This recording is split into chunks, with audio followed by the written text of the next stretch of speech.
प्रथमं शैलपुत्री च द्वितीयं ब्रह्मचारिणी तृतीयं चन्द्रघण्टेति कुष्माण्डेति चतुर्थकं पंचमं स्कंधमातेति षष्ठं कात्यायनेति च सप्तमं कालरात्रीति महागौरीति चाष्टमं नवमं सिद्धिदात्री च नवदुर्गाः प्रकीर्तिताः उक्तान्यैतानि नामानि ब्रह्मणैव महात्मना। ॐ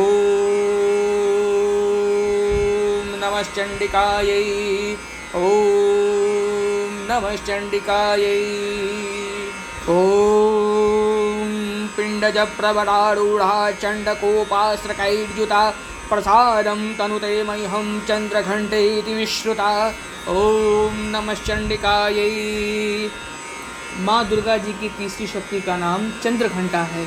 नवरात्रि उपासना में तीसरे दिन इन्हीं के विग्रह का पूजन आराधन किया जाता है। इनका यह स्वरूप परम शांतिदायक और कल्याणकारी है। इनके मस्तक में घंटे के आकार का अर्धचंद्र है, इसी कारण से इन्हें चंद्रघंटा देवी कहा जाता है। इनके शरीर का रंग स्वर्ण के समान चमकीला है। इनके 10 हाथ हैं। इनके 10 हाथ में खड्ग आदि शस्त्र तथा वाण आदि अस्त्र विभूषित रहते हैं। इनका वाहन सिंह है। इनकी मुद्रा युद्ध के लिए उद्यत रहने की होती है। इनके घंटे की सी भयानक चंड ध्वनि से अत्याचारी दानव दैत्य राक्षस सदैव प्रकंपित रहते हैं। नवरात्रि की दुर्गा उपासना में तीसरे दिन की पूजा का अत्यधिक महत्व है। इस दिन साधक का मन मणिपुर चक्र में प्रविष्ट होता है। माँ चंद्रघंटा की कृपा से उसे अलौकिक वस्तुओं के दर्शन होते हैं, दिव्य सुगंधियों का अनुभव होता है तथा विविध प्रकार की दिव्य ध्वनियाँ सुनाई देती हैं। यह क्षण साधक के लिए अत्यंत सावधान रहने का होता है। माँ चंद्रघंटा की कृपा से साधक के समस्त पाप और बाधाएं विनष्ट हो जाया करती हैं।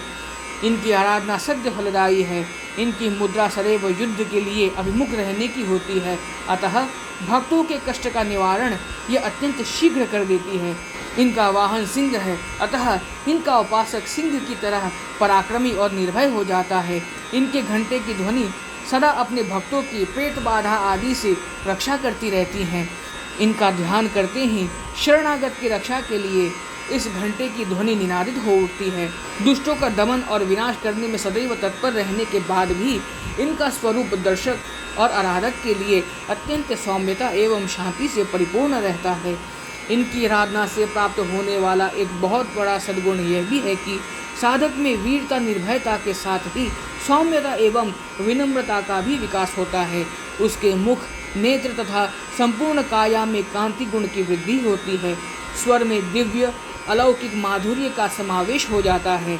माँ चंद्रघंटा के भक्त और उपासक जहाँ भी जाते हैं, लोग उन्हें देखकर शांति और सुख का अनुभव करते हैं। ऐसे साधक के शरीर से दिव्य प्रकाश युक्त परमाणुओं का अदृश्य विकिरण होते रहता है। यह दिव्य क्रिया साधारण चक्षुओं से दिखलाई नहीं देती, किंतु साधक और उसके संपर्क में आने वाले लोग इस बात का अनुभव भली भांति कर लेते हैं। हमें चाहिए कि अपने मन, वचन, कर्म एवं काया को विहित विधि विधान के अनुसार पूर्णतः परिशुद्ध एवं पवित्र करके माँ चंद्रघंटा के शरणागत होकर उनकी उपासना आराधना में तत्पर हों। उनकी उपासना से हम समस्त सांसारिक कष्टों से विमुक्त होकर सहज ही परम पद को अधिकारी बन जाते हैं। हमें निरंतर उनके पवित्र विग्रह को ध्यान में रखते हुए साधना की ओर अग्रसर होने का प्रयत्न करते रहना चाहिए। उनका ध्यान हमारे इहलोक और परलोक दोनों के लिए परम कल्याणकारी और सद्गति को देने वाला है। या देवी सर्वभूतेषु चंद्रघंटारूपेण संस्थिता नमस्तस्यै नमस्तस्यै नमस्तस्यै नमो नमः। ओम नमश्चण्डिकायै।